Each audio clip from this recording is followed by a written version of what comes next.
Lockdown से पहले गीता के घर का नजारा कुछ ऐसा था कि रोहन ऑफिस जाता था और शिविन स्कूल। जिनके घर से जाने के बाद गीता काम खत्म करके बाकी समय आराम करती थी।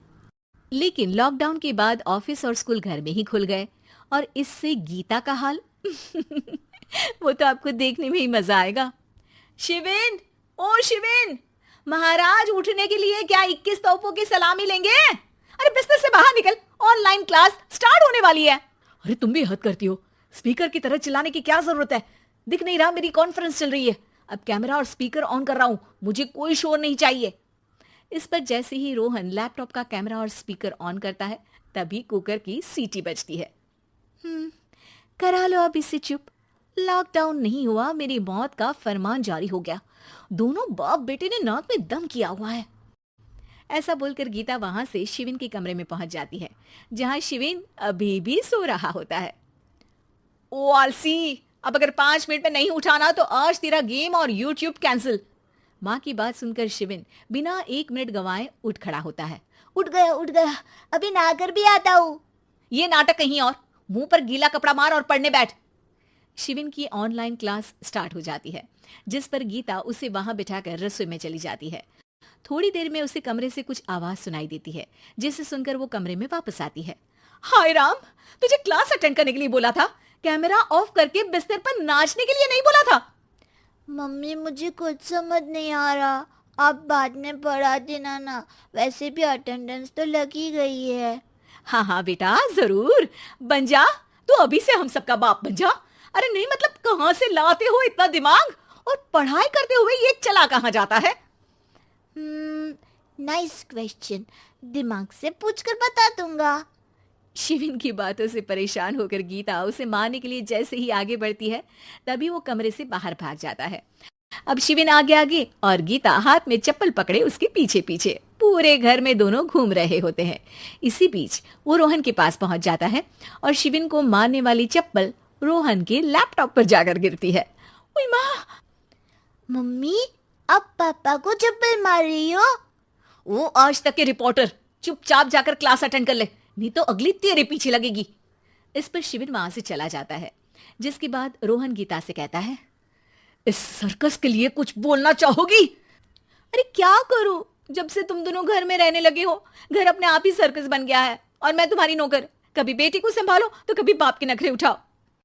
इन्हीं सब उथल पुथल में दिन बीतते रहते हैं, जिसमें हर रोज घर के अंदर कुछ नया सियप्पा खड़ा मिलता है, जो ज्यादातर शिविन और रोहन के ऑनलाइन स्कूल और ऑफिस से रिलेटेड ही होता है।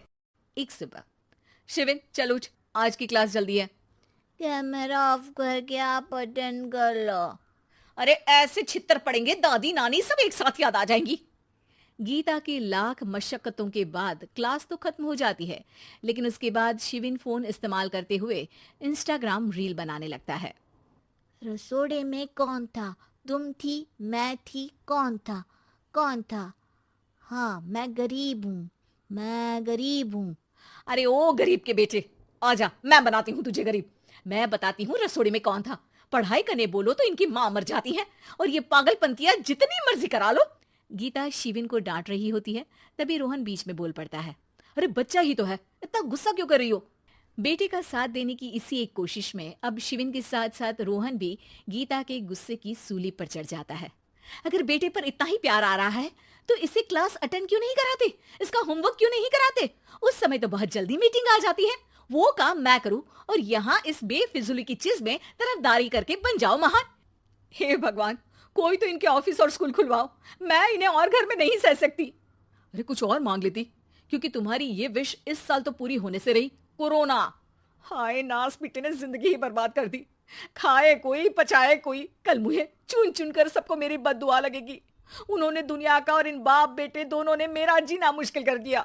गीता वहां से चली जाती है, जिसके बाद रोहन शिविन से कहता है, अरे तुम्हारी मम्मी इतनी भड़की हुई क्यों है?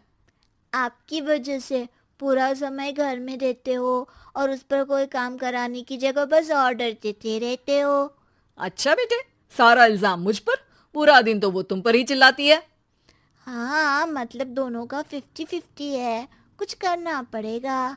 वो कहते ना, make the best out of worst. I have an idea. वैसे तुम्हारी माँ सही कहती है, बहुत जुबान चलाने लगे हो, कम बोला करो। अगली सुबह रोहन और शिविन अपनी गलती को सुधारने के लिए गीता के उठने से पहले घर का आधा काम खत्म कर देते हैं, जिसे देखकर गीता खुश हो जाती है और फिर बाकी बचा काम वो तीनों मिलकर पूरा कर लेते हैं। जिसके बाद अब वो सब मिल बांट कर हर काम में एक दूसरे की मदद करते हुए लॉकडाउन का मजा लेने लगते हैं।